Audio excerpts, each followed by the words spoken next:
I've got this condition. It makes me snap. Like Tourette's? Just tiny bit more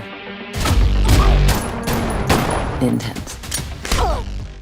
When we first meet Lindy as an adult, she, she's kind of trying to hide her impulses, hide the rage to some degree. And so as an actor, there's probably a tricky balance to approaching that. You want to show it a little bit without fully showing that anger inside. How do you approach that from a performance perspective?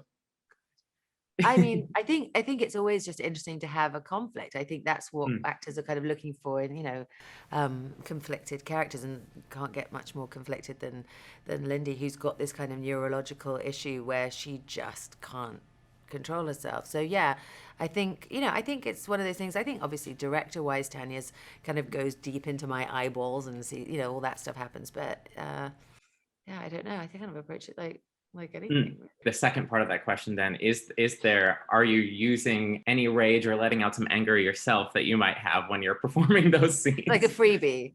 Yeah, exactly. I mean, it's it's cathartic to watch it. It's cathartic to do it. Like, I think one of the things I really liked about the movie is that, some of the, not the kind of main plot, but some of the sort of peripheral situations that she's in, we're all in, a lot of the time, somebody being really inconsiderate or being catcalled or witnessing somebody being incredibly rude or bullying somebody else.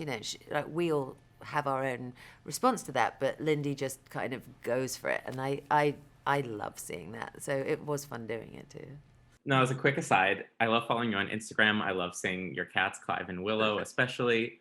I wondered, I was kind of hoping maybe as a little reference, like Lindy might have a cat herself, but I wondered, can she even, is that even possible for her? No, I think there was originally in the script, we didn't have time to shoot, and I also didn't really want to, but I think she did at one point have a dog, and then one of the flashbacks, the dog is sort of dead, and we're like, I'm not doing that. No, we're not doing that. But yeah, I think she would, she's not a good pet owner, not a reliable pet owner.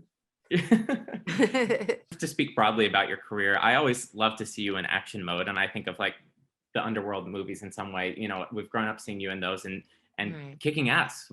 You're really, really good at it. But I'm curious, like thinking back, is there anyone in particular that really inspired you in action movies that you saw working and doing their thing, and you're like, that's who I want to be, or I want to be like them? I mean, I think when I first signed up to do Underworld, I really didn't ever know I was going to do anything like that. And I certainly wasn't prepared for it.